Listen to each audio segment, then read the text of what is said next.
Kapitola Go Cows. V krajinách, kde majú vo všetkých štátnych inštitúciách na stenách obrazy prezidenta, by som navrhoval nahradiť tento obraz obrazom krávskych zadkov. Určite by to bolo často upokojujúcejšie. V oblasti Lengusero je odjakživa veľký problém s vodou. V lete prichádzajú silné zrážky, ktoré zmýjú cesty, pár ľudí sa utopí a na konci zimy nastáva také sucho, že Masajovia musia s krávami odísť niekam k vode, inak by dobytok uhynul od smedu.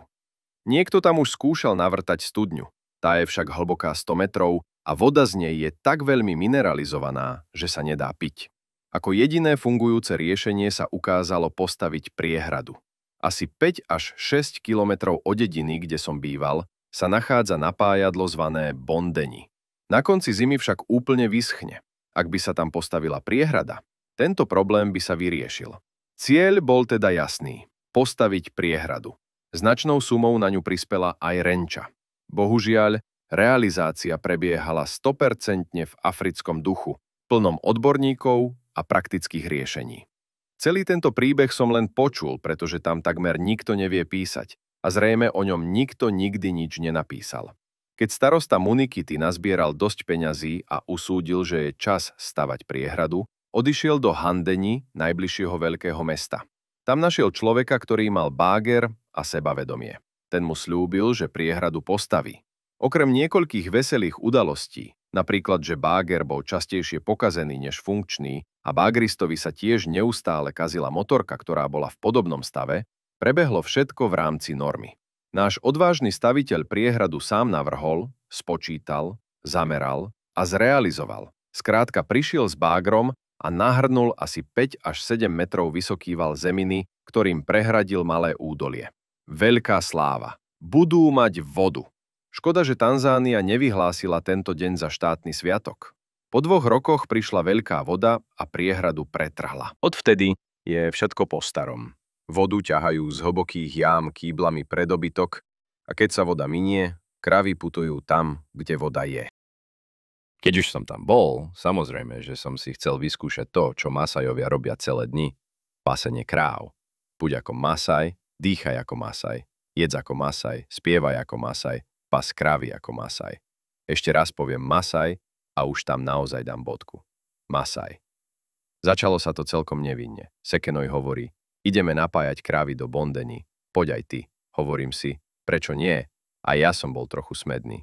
Tak sme išli do Bondeni. Samozrejme, na motorke. Tam sme malú chvíľu čakali. Asi tak hodinu na jednom mieste.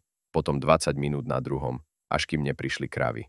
Vedrami nalievali vodu do provizorného napájadla. Kravy sa napojili. Naraz mi Sekenoj hovorí, Jano, go cows.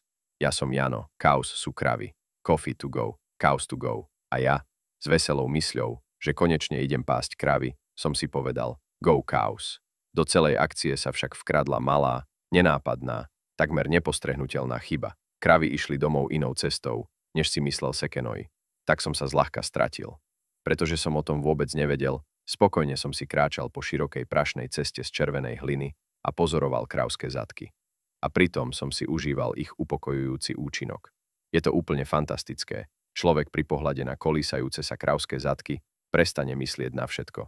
Hladina myšlienok v hlave sa upokojí, človek sa zmierí s osudom, časom, svetom a všeho mírom.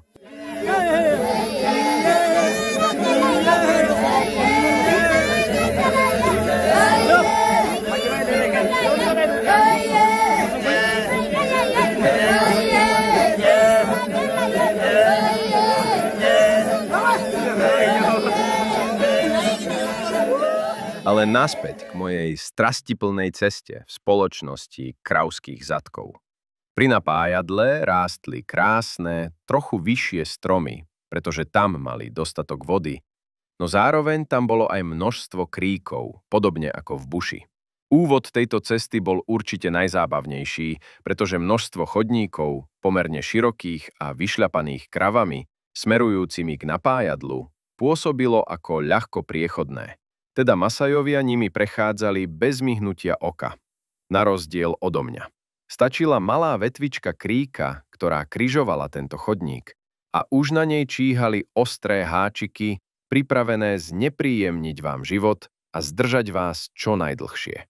Vyzeralo to celkom jednoducho, ale skúste rukou chytiť vetvičku akácie a odstrániť ju z cesty. Vyžaduje to detailné skúmanie. Čo to tam vlastne trčí cez cestu? Aký druh pichľavej svine na vás číha? A ako ho bezpečne odstrániť? Keď už zistíte, že to, čo trčí cez cestu, je bezpečné a vetvičku s ľahkou mysľou odsuniete rukou, v zálohe už číha ďalšia vetvička. Napravo alebo naľavo, so zubatými háčikmi, pripravená zahryznúť sa do vášho trička, strhnúť vám čiapku a jednoducho vás nepustiť ďalej. Možno to tie kríky robili preto, že ma mali rady. Tak som sa prvú časť cesty, kým som sa dostal na normálnu širokú cestu, krútil, vzdychal a stále zastavoval. Tých 50 metrov mi trvalo asi 20 až 30 minút. V buši to vyzerá ako 10-metrový chodník a keď po ňom prejdete, za chvíľku budete o 15 metrov ďalej. Treba však rátať s tým, že sa často vraciate, pretože chodník je nepriechodný a skúsite to iným, ešte kratším 5-metrovým chodníkom, ktorý má v skutočnosti 30 metrov. Len tak vyzerá. Znanie, buš a politici klamú. Šiltovku som zdvihol zo zeme asi 300 krát, ale nevadí. Najhoršie je za nami. Ideme ďalej. Ako si tak vykračujem, nie je ani horúco, ani zima. V ruksaku mám všetko potrebné, svet je krásny. Z diaľky sa za mnou ozve vykrík. Uí! Čo je po masajsky hej, alebo ty tam, alebo neviem. Aj do telefónu sa hlásia jednoducho uí. Zo začiatku som to ignoroval, pretože pri napájadle bolo dosť ľudí a kadejaký hej ty tam na mňa predsa nebude pokrikovať. Zvedavosť mi však nedala. Otočil som sa a z diaľky na mňa mával Sisojne. Sekenojov mladší brat, ktorý tam bol s nami. Zastal som a jeho mávanie sa zmenilo z horizontálneho priečného na vertikálne pozdĺžne, čo po masajsky znamená poď sem. Tak som sa vykašľal na Go Cows a išiel som k Sisojnemu.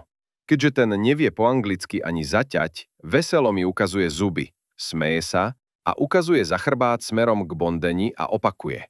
Sekenoi, Sekenoi. Na čo mi to hovorí?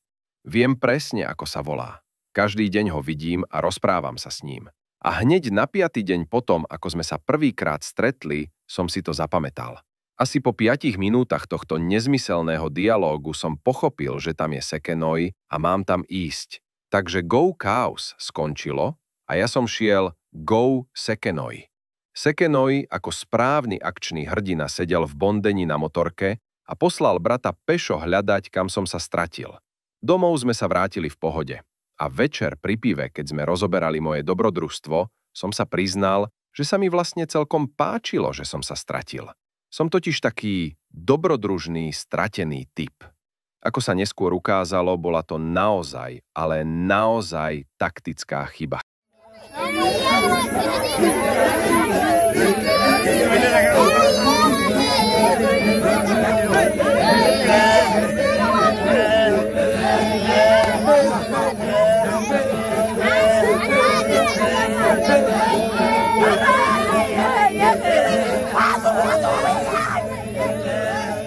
Pri prvom Go Cows sa mi strašne páčil ten kľud. Človek má nekonečne veľa času a obdivuje krauské zadky.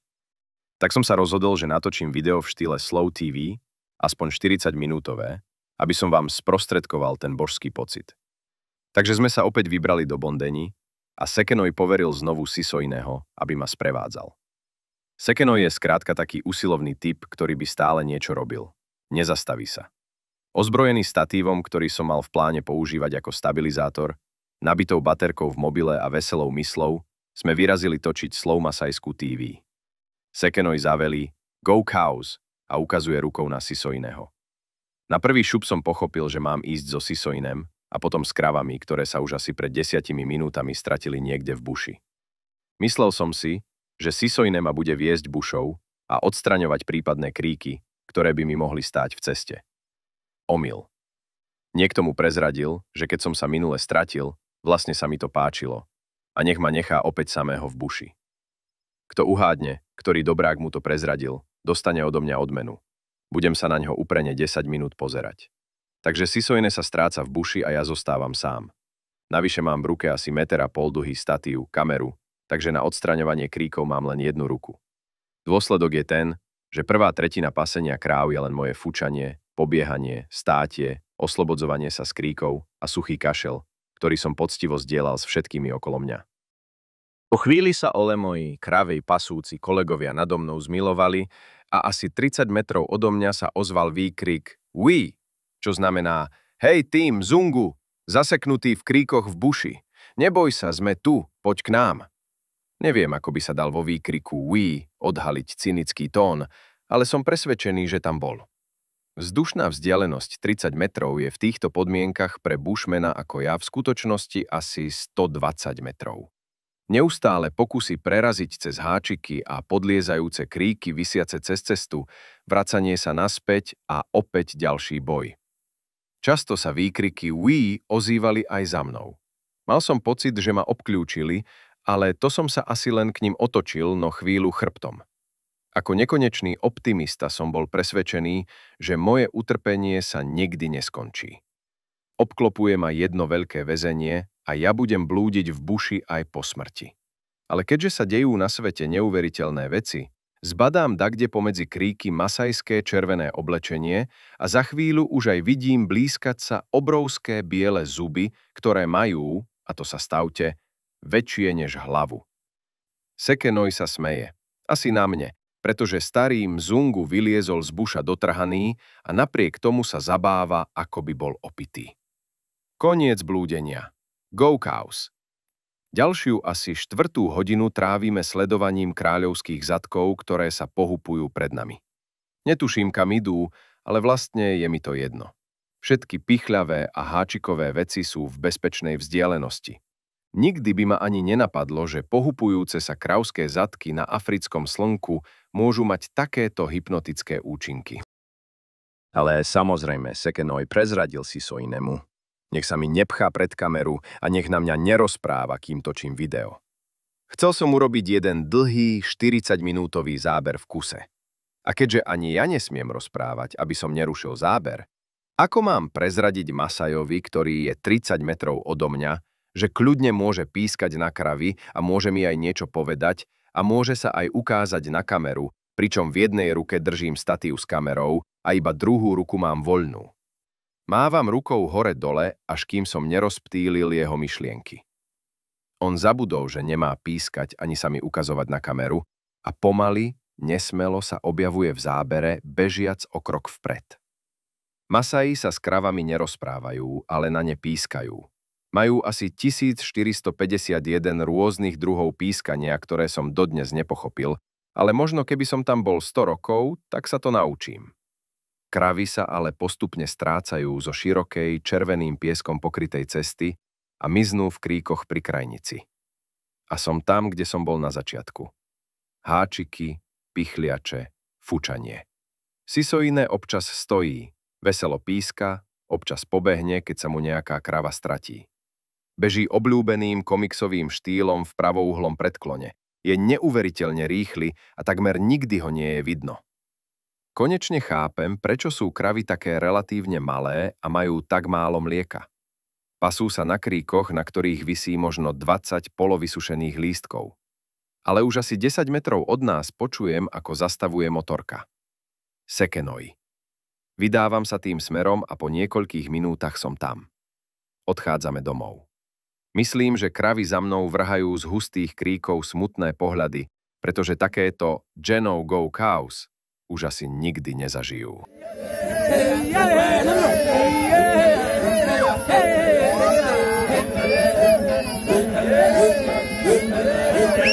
Hey,